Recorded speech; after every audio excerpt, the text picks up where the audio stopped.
Hello नमस्कार, कैसे हैं आप सभी। उम्मीद करता हूं कि आप सभी बहुत ही अच्छे होंगे, बहुत ही अच्छे होंगे। ऑलराइट, और ऐसे ही मुस्कुरा रहे होंगे और अपनी पढ़ाई बहुत ही मन लगाकर जोर शोर से कर रहे होंगे और अपने सेहत का भी ख्याल रख रहे होंगे। ऑलराइट, सो हम लोग सी प्लस प्लस पढ़ रहे हैं, जो कि सी का अपग्रेडेड वर्जन था, that is C plus plus. हम लोग का ये क्लास नंबर 3 है। तो हम लोग क्लास नंबर 3 में बहुत कुछ पढ़ने वाले हैं। सो प्लीज अंत तक वीडियो देखिएगा। अगर आप इस चैनल पे नए हैं, that is computer education world, तो प्लीज सब्सक्राइब कर लीजिए। ओके, और अपने दोस्तों के साथ शेयर कीजिए जो तैयारी कर रहे हैं APS army public school, Delhi सब ऑर्डिनेट या फिर केंद्रीय विद्यालय या नवोदय विद्यालय के TGT PGT computer science examination. Alright, तो आप अपने दोस्तों के साथ शेयर कर सकते हैं और प्लीज अगर आपको पसंद हो रहा है तो लाइक कीजिए वीडियो। अगर कुछ सजेशंस होते हैं तो प्लीज कमेंट सेक्शन में प्लीज कमेंट कीजिए, क्योंकि आपके कंटेंट को बेहतर बनाना ही मेरा काम है, क्योंकि आपका सिलेक्शन ही हमारा काम है। राइट, हम लोग बेफालतू का यहाँ पे सिर्फ सब्सक्राइबर लाने के लिए नहीं है, ना ही अपना टाइम बर्बाद करने के लिए। We want your selection only, that is right. Okay, तो आगे चलते अपने क्लास में बिना समय गवाए। ठीक है, तो हम लोगों ने पिछले क्लास में पढ़ा था अबाउट द एरेज पढ़ा था। एरे के बारे में हम लोगों ने, सिंगल डायमेंशनल एरे के बारे में हम लोगों ने पिछले क्लास में पढ़ लिया था। Now we will discuss about the multi dimensional arrays. तो मल्टी डायमेंशनल एरेज क्या होता है, सपोज मैं आपको समझाने की कोशिश करता हूं। समझिए, अगर आपका ये टेबल है, ठीक है, आपका ये टेबल है, इस टेबल में आप बताएंगे कि मेरे पास 3 कॉलम है 2 रो है, 3 कॉलम है 2 रो है। तो आप इसको कैसे लिखेंगे कि आप रो को पहले लिखते हैं और कॉलम को बाद में लिखते हैं। तो मेरा ये जो है ये 2 डायमेंशनल एरे है, तो हम इसको मल्टी डायमेंशनल ही बोलेंगे। राइट, तो हम लोग का जैसे एग्जांपल ले लेते हैं। अगर हम लोग एक मल्टी डायमेंशनल एरे जे को डिक्लेयर करना चाहते हैं of the type integer, that is int, तो हम लोग क्या लिखेंगे 3 5। 3 क्या हो गया, मेरा रो नंबर हो गया। क्या हो गया, row number, that is number of row. और 5 क्या हो गया, column number, that is number of columns. Hope आपको ये पता है बातें। ठीक है, तो अगर आप j इक्वल टू मतलब अगर आप j एक एरे कर रहे हो इंट टाइप का, और अगर आप 3 और 5 लिख रहे हो, तो इसका क्या मतलब है, मेरे इस डायमेंशनल एरे में, मेरे इस मल्टी डायमेंशनल एरे में कितना एलिमेंट है, मेरे इस मल्टी डायमेंशनल एरे में 3 इंटू 5 मतलब 15 एलिमेंट्स मेरे इसमें होगा। तो हम लोग सपोज देखिए, अगर करके देखते हैं क्या 50 एलिमेंट पुरता है। सपोज 3 मेरा रो है, 3 मेरा रो है, 1 2 3, 1 2 3, राइट। और 5 क्या है, मेरा 5 कॉलम है, तो 1 2 3 4 और 5।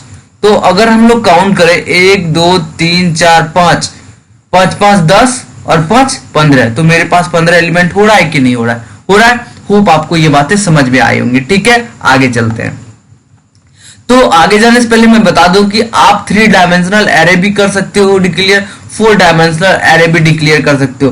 पर हम लोग जब भी प्रोग्रामिंग करते हैं तो मैक्सिमम 3 डायमेंशनल एरे तक ही पहुंचते हैं, 4 का ज्यादा जरूरत पड़ता ही नहीं है। ठीक है, होप समझ में आई होंगी ये बातें। ठीक है, आगे चलते हैं। तो अगर आप एक बात बहुत ही इंपॉर्टेंट, वेरी इंपॉर्टेंट करके लिख लीजिए।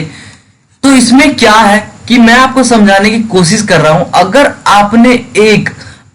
आपने एक वेरिएबल स्ट्रिंग टाइप का माई वर्ड पहले डिक्लेयर कर दिया, जिसमें कि आपने स्टोर किया क्या, बाय, तो आप हाई कर लो स्टोर। यार बाय क्यों करोगे, ठीक है, हाई कर लो स्टोर। तो अगर आपने माई वर्ड आप स्पेलिंग पे ध्यान दो, माई वर्ड, अगर आप इसमें पहले ही एक स्ट्रिंग टाइप का कुछ स्टोर कर ले रहे हो, तो आप उस वर्ड को फिर से किसी एरे टाइप में नहीं कर सकते हो, नहीं कर सकते हो। ठीक है, यहां पे मैं यही समझाने की कोशिश कर रहा था। ठीक है, तो हम लोग क्या करते हैं प्रोग्रामिंग लैंग्वेज में, हमेशा ये तो नहीं पॉसिबल है ना, हम लोग int equal to x equal to 10 लिखें, फिर y इक्वल टू 15 लिखें, और फिर हम लोग z equal to x plus y int करके स्टोर करें और सी आउट करें हमेशा। तो हम लोग का ये 10 और 15 हमेशा स्टैटिक नहीं होगा, स्टैटिक नहीं होगा। हम लोग का क्या होगा कि अगर समझिए, अगर मैंने एक एरे, समझो अगर एक एरे ए हम लोगों ने डिक्लेयर किया 5 एलिमेंट का, राइट, 5 एलिमेंट का, पर ये तो जरूरी नहीं है ना जिंदगी में हमको 5 ही एलिमेंट इस एरे में जरूरत पड़ेगा। हमको एक डायनेमिक प्रोग्राम बनाना है जिसमें कि हम लोग का नंबर ऑफ एलिमेंट्स बढ़ते जाएगा। So we need dynamic memory. तो हम लोग अपने कंप्यूटर में क्या करेंगे भैया कि हम अपने कंप्यूटर में एक डायनेमिक मेमोरी हमेशा लोकेट करेंगे जब भी कुछ हमको एलिमेंट आएगा। समझो अभी 5 है, नहीं कोई बोलेगा नहीं भैया हमको तो 10 स्टोर करना, तो क्या करोगे, 5 वाले को फिर से लिखने जाओगे, नहीं। तो हम लोग के पास कुछ ऐसा सिस्टम होना चाहिए ना कि हम लोग डायनेमिक करके हम लोग अपने एलिमेंट को स्टोर कर सके, राइट। तो वो कैसे करेंगे उसके बारे में पढ़ने की कोशिश करते हैं। तो देखिए क्या होता है कि dynamic memory is allocated using operator new. हम लोग जब भी डायनेमिक मेमोरी एलोकेट करना चाहते हैं तो हम लोग एक कीवर्ड यूज करते हैं, दैट इज न्यू, राइट। आपके एग्जामिनेशन में आ सकता है, इसको इंपॉर्टेंट करके लिख लीजिए। तो क्या बोलता है, new is followed by A data type specifier. जैसे कि डेटा टाइप स्पेसिफायर मतलब क्या समझे आप, कि जैसे कि मेरा इंट हो सकता है, फ्लोट हो सकता है, कैर हो सकता है, राइट। तो ये मेरा क्या हुआ, डेटा टाइप हो सकता है। उसके बाद क्या बोल रहा है, if A sequence of more than 1 element is required the number of this with in bracket. जैसे कि हम जानते हैं कि हम लोग कुछ भी एरे, अगर एरे बी करना चाहते हैं 10 एलिमेंट का, तो हम लोग ब्रैकेट में उसमें नंबर ऑफ एलिमेंट्स उस एरेज का डिफाइन करते हैं। ये आपको पता है बात है, ठीक है। क्या बोलता है, it returns a pointer to the beginning of new block of memory allocated. समझिए अगर हम लोग 10 एलिमेंट स्टोर कर दे रहे हैं तो हम लोग का क्या होगा, जब भी ये न्यू कीवर्ड यूज करेंगे और इस तरह हम लोग डिफाइन करेंगे डायनेमिक मेमोरी, तो हम लोग का क्या होगा आगे देखते हैं। तो हम लोग का वो क्या करेगा, पॉइंटर हम लोग की बिगिनिंग, वो पॉइंटर क्या करेगा, हम लोग के मेमोरी लोकेशन के बिगिनिंग में हमारे मेमोरी लोकेशन को पहुंचा देगा, राइट।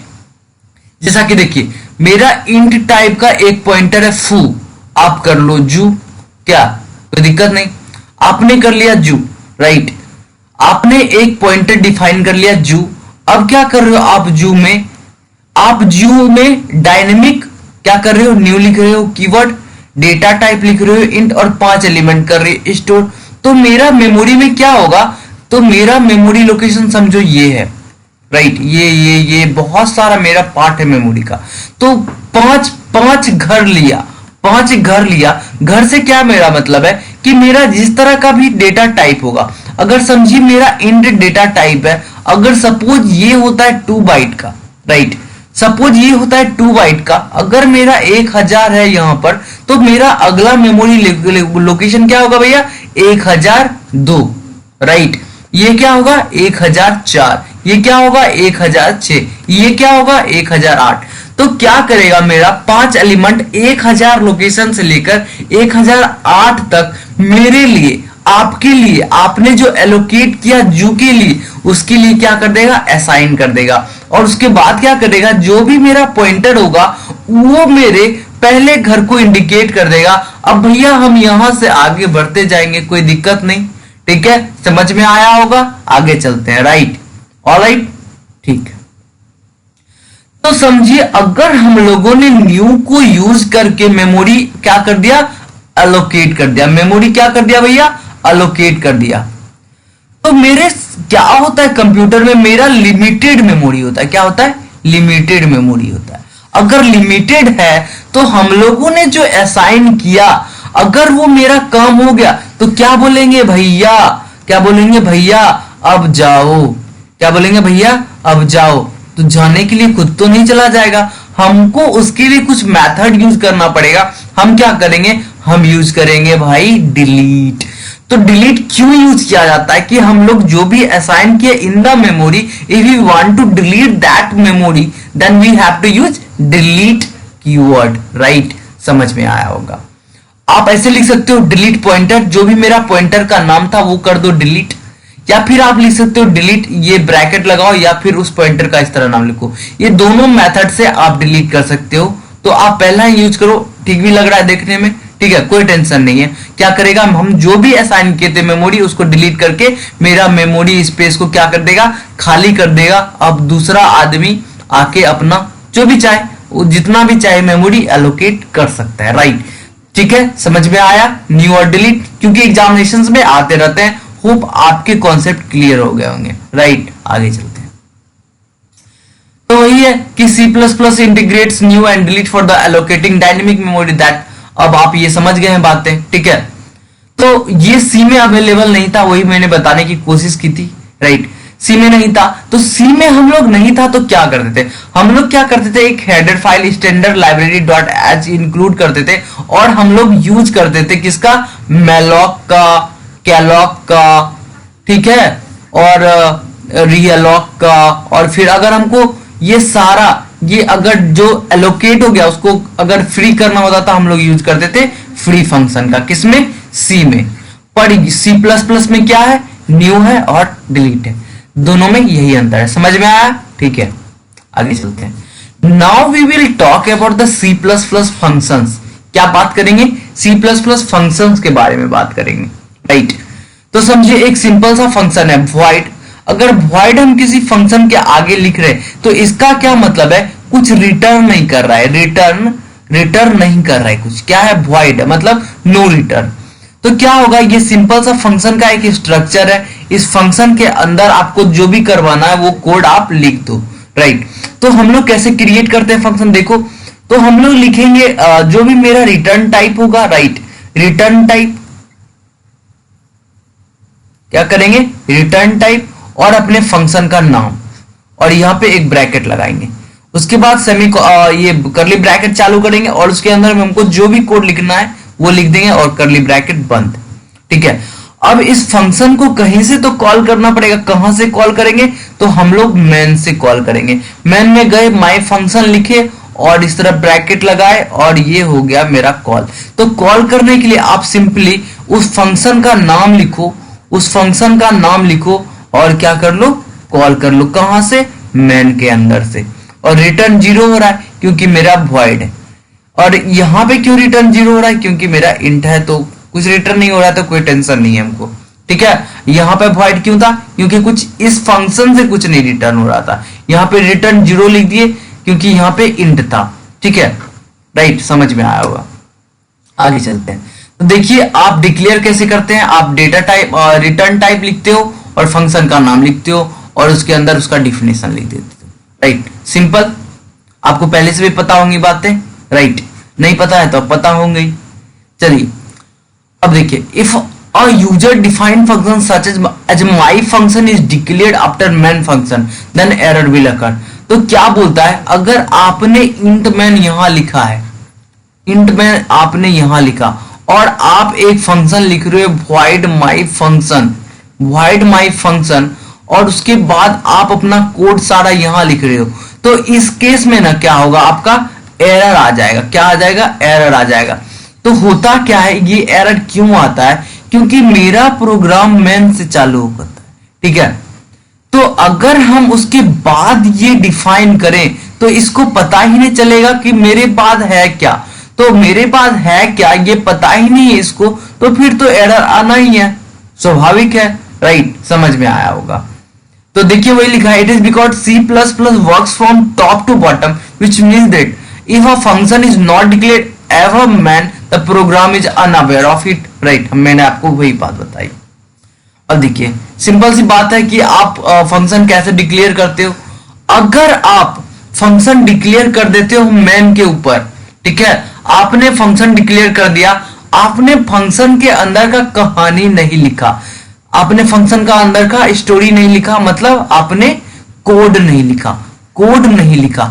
तो अगर आपने कोड नहीं लिखा तो ठीक है, तो क्या होगा, उसके बाद आप क्या करो कि आप मेन फंक्शन लिखो, उसके बाद इसका आप जो भी कहानी है उस कोड का, उस फंक्शन का, आप उसके बाद लिखो, मेन के बाद लिखो, और मेन में उस फंक्शन को क्या कर लो, कॉल कर लो, तो कोई दिक्कत नहीं है। क्या हुआ समझिए, आप मेन के बाद कोई फंक्शन डिक्लेयर नहीं कर सकते, आप मेन के बाद कोई फंक्शन डिक्लेयर नहीं कर सकते और उसका कोड का अंदर का कोड नहीं लिख सकते हो, पर आप किसी फंक्शन को ऐसे डिक्लेयर कर दो, इसके अंदर का क्या करो, डिफिनेशन मत लिखो। क्या करो, डिफिनेशन मत लिखो। आप क्या करो, फिर मेन लिखो और मेन के बाद उस फंक्शन का डिफिनेशन लिखो और मेन के अंदर ही कॉल होगा उस फंक्शन को कॉल कर लो।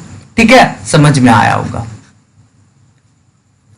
ठीक है, सेम चीज है यहाँ पे मैंने वही बताया कि अगर आप ऐसे करते हो कि अगर आपने void my function cout executed कर दिए, इसके ऊपर कोई फंक्शन डिक्लेयर ही नहीं किए, तो ये क्या हो जाएगा, ये एरर आएगा ही आएगा। ठीक है, आगे चलते हैं।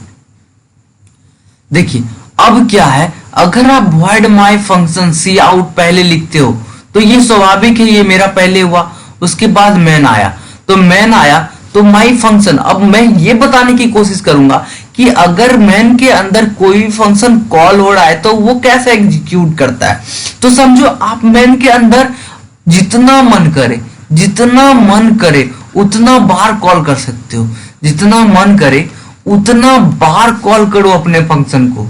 ठीक है, कॉल द फंक्शन, कोई टेंशन नहीं है यार, कोई टेंशन नहीं है, जितना मन करे उतना बार फंक्शन को कॉल करो, कोई लिमिट नहीं है उस पे।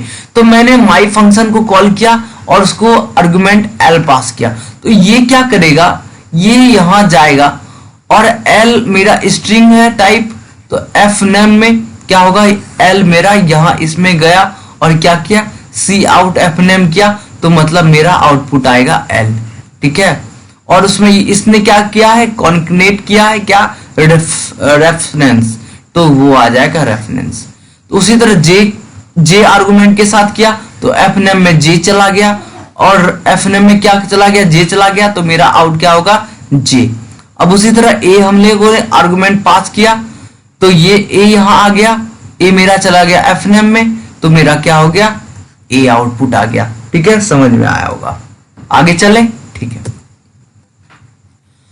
अब मेरा दो बात होता है, मैंने क्या बताया कि आप किसी भी फंक्शन में आर्गुमेंट पास कर सकते हो। जैसे मेरा पहला फंक्शन था माई फंक्शन, आपने आर्गुमेंट पास किया एल, राइट, आपने आर्गुमेंट क्या पास किया, एल। तो ये मेरे फंक्शन में दो टाइप का आर्गुमेंट पास हो सकता है। क्या हो सकता है, दो टाइप का, एक तो हो सकता है पास बाय वैल्यू और एक हो सकता है मेरा पास बाय रेफरेंस, राइट। तो पास बाय वैल्यू में क्या करते हैं हम लोग, पास बाय वैल्यू में हम लोग अपना डायरेक्ट वैल्यू ही डाल देते हैं। ठीक है, डायरेक्ट वैल्यू ही डाल देते हैं। और पास बाय रेफरेंस में हम लोग क्या यूज करते हैं, पॉइंटर यूज करते हैं। भाई पॉइंटर यूज करते हैं से क्या मतलब है, हम लोग एक रेफरेंस मेमोरी डालते हैं, रेफरेंस मेमोरी डालते हैं एज ए आर्गुमेंट, तो मेरा वो फंक्शन उस मेमोरी पे जाता है, फिर अपना काम चालू करता है। पर पास बाय वैल्यू में क्या होता है, इसमें ऐसा कुछ नहीं होता है, हम लोग सीधे डायरेक्ट वैल्यू ही एज ए आर्गुमेंट डाल देते हैं इन द फंक्शन, राइट, समझ में आ रहा है। तो इसमें क्या होता है, हम लोग के लिए इंपॉर्टेंट बन जाता है कि पास बाय रेफरेंस को सही से समझना।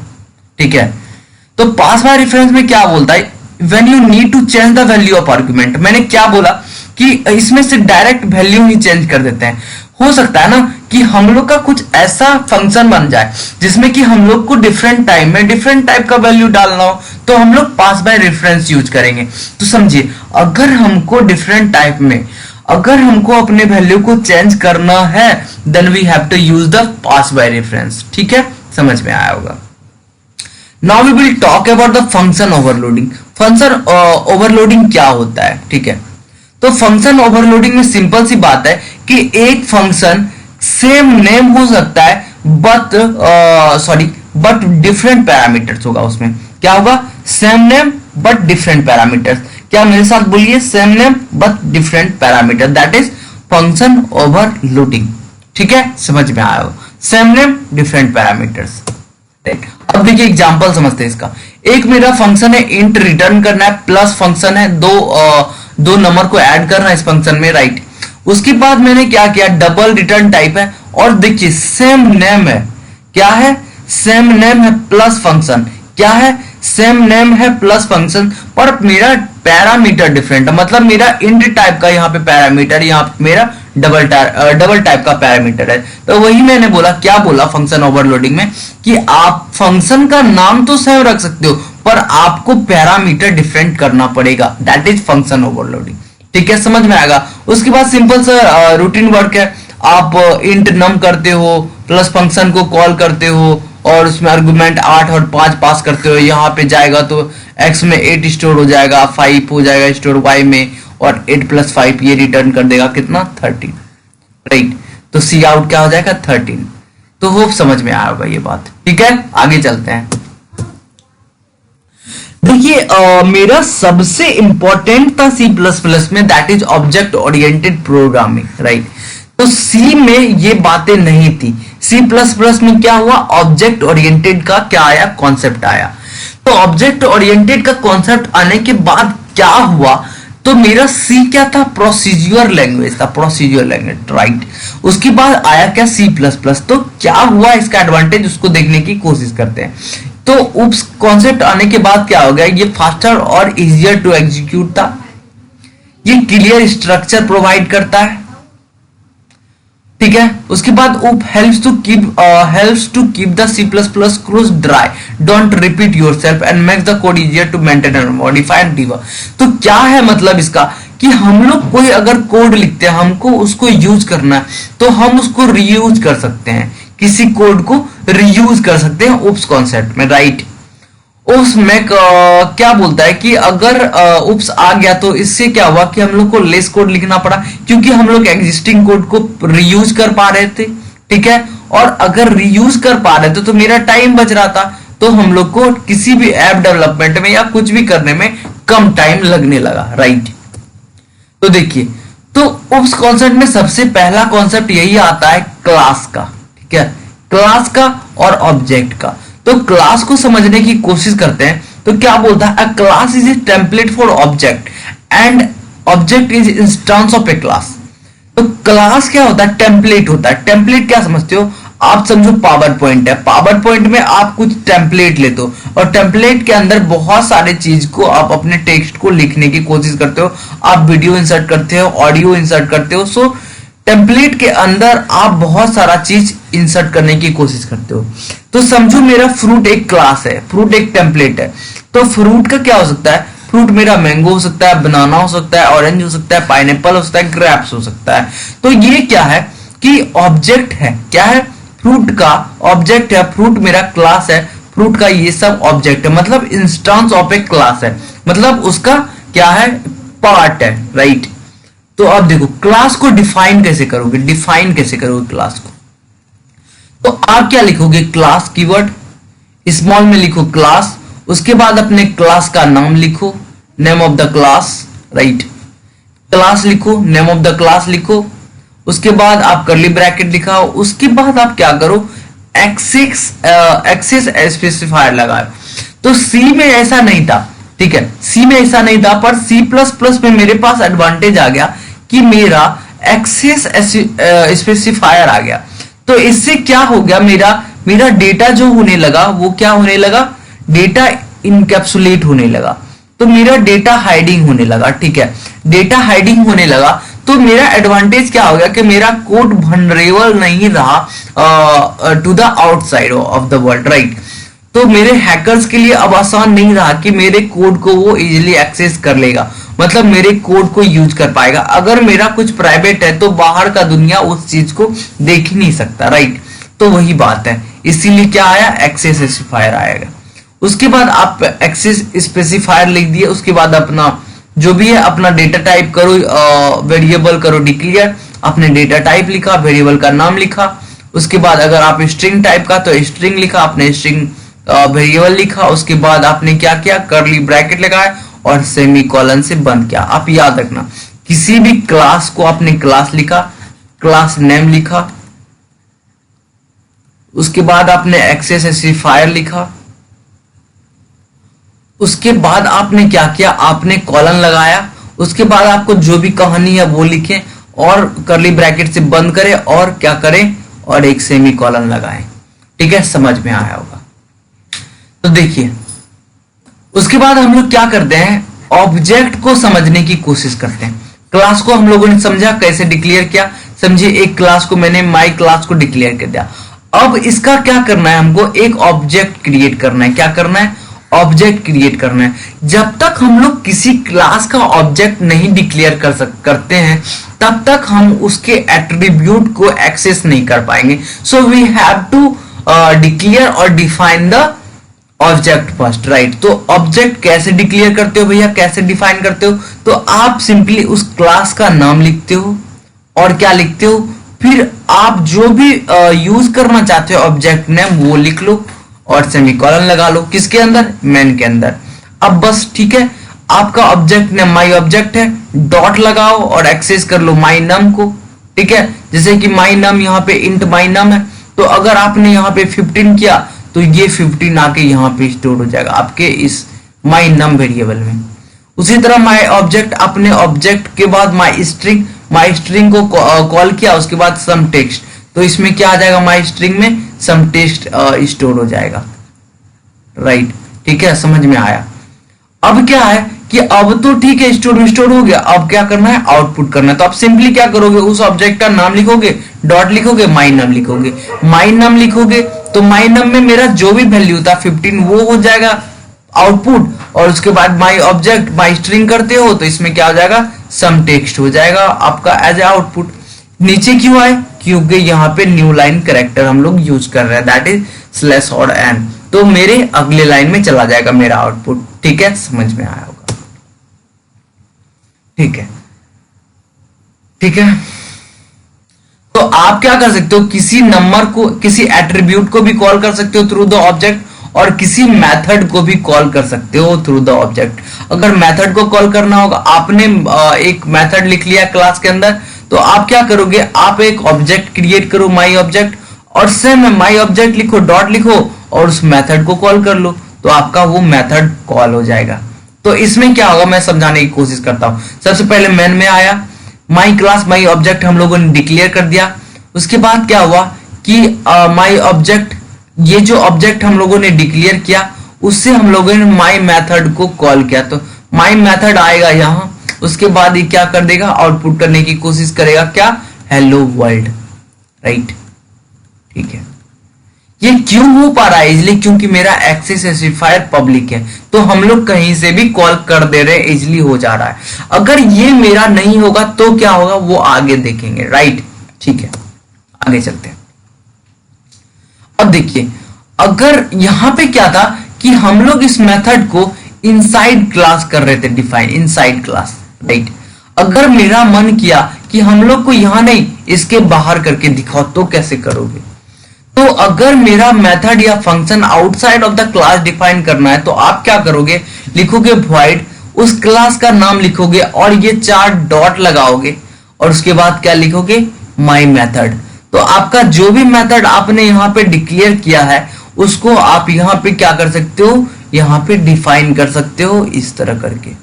ठीक है, होप समझ में आया होगा। बाकी चीजें सेम है, आप क्या करो, क्लास का नाम लिखो, अपने ऑब्जेक्ट का नाम लिखो, फिर ऑब्जेक्ट के थ्रू अपने मेथड को कॉल कर लो। जो पहले हो रहा था सेम ही चीज होगा यहाँ पर भी। ठीक है, समझ में आया होगा। ठीक है, अब देखिए हमारा एक कॉन्सेप्ट आता है कंस्ट्रक्टर का। क्या आता है, कंस्ट्रक्टर का। तो C++ में कंस्ट्रक्टर है क्या, क्या होता है कि जब भी हम लोग एक ऑब्जेक्ट क्रिएट करते हैं ऑफ द क्लास, क्लास का ही ऑब्जेक्ट क्रिएट करते हैं, तो ये कंस्ट्रक्टर ऑटोमेटिकली क्या हो जाता है, ऑटोमेटिकली, ठीक है, अपने आप स्वतः कॉल हो जाता है। ठीक है, अगर आप खुद से करना चाहते हो तो कंस्ट्रक्टर कैसे डिफाइन करोगे, आप सिंपली उस क्लास का नाम लिखो और ये लगाओ छोटी ब्रैकेट, बस आपका कंस्ट्रक्टर डिफाइन हो जाता है। ठीक है, आप क्या करते हो, आपका जो भी क्लास का नाम है, क्या है मेरा क्लास का नाम, माई क्लास, और आप क्या कर दो, यहाँ पे लगा दो। उसके बाद आप इसके अंदर कुछ भी लिख सकते हो कंस्ट्रक्टर के अंदर। उसके बाद क्लास को बंद करो, क्लास यहाँ से चालू हुआ था, बस आपको क्लास के साथ ये स्मॉल ब्रैकेट यूज करके क्या करना है, कंस्ट्रक्टर डिफाइन कर देना है। ठीक है, समझ में आया होगा। अब हम लोग क्या बात कर लेते हैं, एक्सेस स्पेसिफायर के बारे में। मैंने बताया कि पब्लिक होगा तो पब्लिक का जो भी मेंबर होगा वो आउटसाइड से क्या होता है, जिस क्लास में मेरा है उससे बाहर से भी क्या हो सकता है, एक्सेस कर सकते हैं।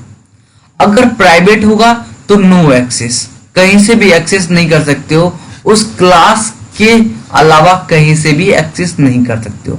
अगर प्रोटेक्टेड रहेगा तो क्या होगा, बाहर से एक्सेस तो नहीं होगा but they can be access in inherited class. अब इनहेरिटेड क्लास क्या होता है समझो, मेरा यहां पे एक कुछ क्लास है, क्लास कार आपने डिफाइन करके रखा, इसमें कुछ एट्रीब्यूट है।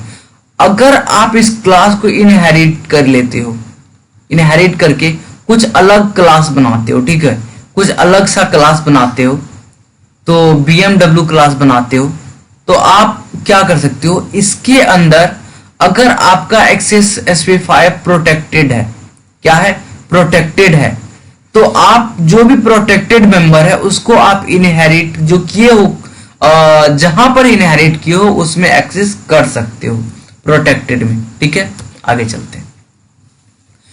अब हम लोग क्या बात करेंगे इनकैप्सुलेशन के बारे में। ठीक है, इनकैप्सुलेशन में क्या होता था कि मेरा प्राइवेट मेंबर है, मैंने आपको पहले ही बताया कि मेरा डेटा इनकैप्सुलेट हो जाता है, मेरा एकदम पूरा बंद हो जाता है बक्सा में, उसका ताला कैसे खोलोगे, राइट, उसका ताला आप कैसे खोलोगे।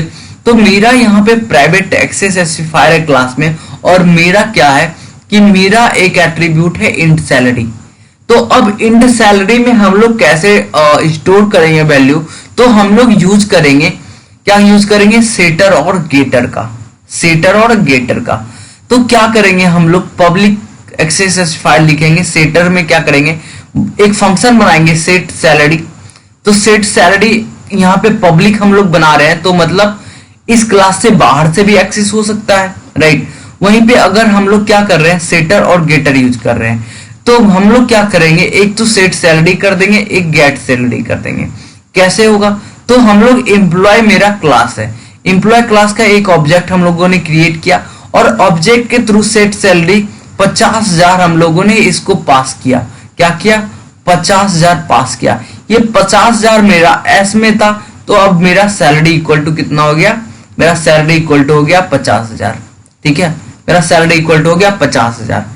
अब हम लोग को सी आउट करना है, तो क्या करेंगे, उसी ऑब्जेक्ट के द्वारा गेट सैलरी को हम लोग कॉल करते हैं, क्योंकि ये पब्लिक है, कॉल हो ही जाएगा।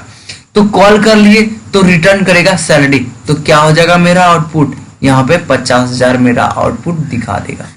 समझ में आया। अगर प्राइवेट होगा कोई मेंबर तो कैसे उसको हम लोग एक्सेस करेंगे, समझ में आया, through the getter setter, right. आगे चलते हैं। तो मेरा अब आता है कॉन्सेप्ट का इनहेरिटेंस। तो आप किसी भी क्लास को इनहेरिट कैसे करोगे वो समझने की कोशिश करते हैं, राइट। आपने एक क्लास लिखा बैकेल, आपने इसके अंदर पब्लिक एक्सेस स्पेसिफायर लिखा, स्ट्रिंग ब्रांड फोर्ड लिखा, और एक फंक्शन बनाया वॉइड हॉन्ग, सी आउट किया टूट टूट। आप कर सकते हो हॉर्न हॉर्न, कुछ भी लिखो यार, ठीक है, आपने किया। तो आप इस क्लास को कैसे इनहेरिट करोगे, कैसे करोगे इनहेरिट, मतलब कैसे ड्राइव करोगे अपने पेरेंट को। ये हो गया मेरा पेरेंट, ठीक है, और ये हो गया मेरा चाइल्ड। तो अब क्या करोगे, आप क्या लिखोगे, चाइल्ड क्लास का क्लास कार लिखे, आपने एक कॉलन लगाया, उसके बाद आप क्या किए, आप पब्लिक लिखते हो, राइट, हमेशा आप पब्लिक लिखते हो। उसके बाद आप जिसको भी इनहेरिट कर रहे हो जिस क्लास का, उस क्लास का नाम लिखो। कैसे, आप लिखो क्लास, बच्चा क्लास का नाम, मेरा बच्चा क्लास चाइल्ड क्लास है कार, आपने कॉलन लगाया, उसके बाद आपने लिखा पब्लिक, उसके बाद आप जिस भी क्लास को इनहेरिट कर रहे हो, हम लोग यहाँ कर रहे हैं बैकेल को इनहेरिट, तो हम लोग लिखेंगे बैकेल, राइट। तो इससे होता क्या है कि मेरा अगर यहाँ पे जो भी एट्रीब्यूट है, यहाँ पे मेरा उस एट्रीब्यूट को फिर से डिफाइन नहीं करना पड़ेगा, हम लोग सेम चीज यहाँ पर जो था उसको यहाँ पर यूज कर पा रहे हैं, एक्स्ट्रा में जो लिखना है वो लिख लो बस। तो मेरा क्या हुआ है, यहाँ पे कोड रीयूज हो रहा है, इनहेरिटेंस में क्या हो रहा है, कोड को रीयूज कर ले रहे हैं ड्राइव करके, राइट। ठीक है, समझ में आया होगा, ठीक है। तो मैंने वही बताया कि हम लोग इनहेरिट कर लेते हैं। तो पॉलीमॉर्फिज्म क्या होता है, अनेक रूप। तो क्या होता है कि uses those methods to perform different task. Inherit में जो भी किए तो उसमें बहुत सारे मेथड है, उस मेथड को यूज करके डिफरेंट टास्क को परफॉर्म करेगा। तो उसी कॉन्सेप्ट को क्या कर सकते हैं, क्या बोल सकते हैं हम लोग, पॉलीमॉर्फिज्म। ठीक है, आगे चलते हैं। तो अब हम लोग खत्म कर चुके हैं उस कॉन्सेप्ट को, अब पढ़ेंगे कि फाइल के बारे में। तो हमारा सिंपल सा एग्जामिनेशन में हमेशा क्या आता है कि आप फाइल से जब डील करते हो इन सी प्लस प्लस, तो आप कौन सा क्लास यूज करते हो, तो वो क्लास करता क्या है, बस यही जानना है। तो अगर हम लोग ऑफ स्ट्रीम यूज करते हैं तो ये create and write to file करता है, ठीक है। अगर आप इफ स्ट्रीम यूज करते हो तो ये रीड फ्रॉम फाइल करता है, और एफ स्ट्रीम करते हो तो ये कॉम्बिनेशन ऑफ स्ट्रीम और इफ स्ट्रीम दोनों है, ठीक है। इफ स्ट्रीम रीड करता है, of stream create and right करता है फाइल में, और इफ स्ट्रीम एफ स्ट्रीम क्या करता है, दोनों करता है, ठीक है। समझ में आया होगा। Now we will talk about the exception handling, right. अब बोलोगे सर एक्सेप्शन क्या होता है। अब देखो, आप किसी भी चीज को सिंपल सा एग्जांपल लो, आप एक को डिवाइड कर रहे हो 0 से, ये पॉसिबल नहीं है। ये क्या करेगा, मेरा एक्सेप्शन है। क्या है, मेरा एक्सेप्शन है।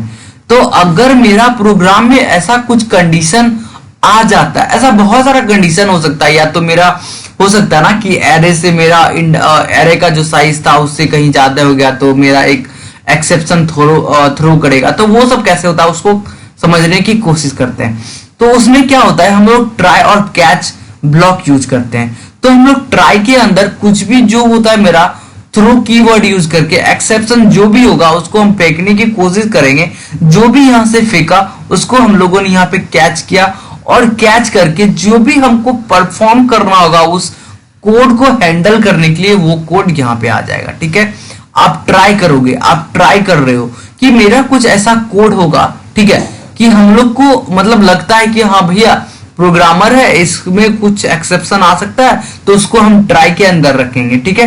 ट्राई के अंदर रखें, वहां से थ्रो किए जो भी एक्सेप्शन था उस थ्रो को कैच कर लेंगे, और कैच करके अगर कुछ ऐसा हम लोग उपाय लगा पाए कि कैच के अंदर उसको सॉल्व कर पाए, तो जो भी हैंडल करने का कोड होगा वो हम लोग कैच के अंदर डाल देंगे, ठीक है। समझ में आया होगा।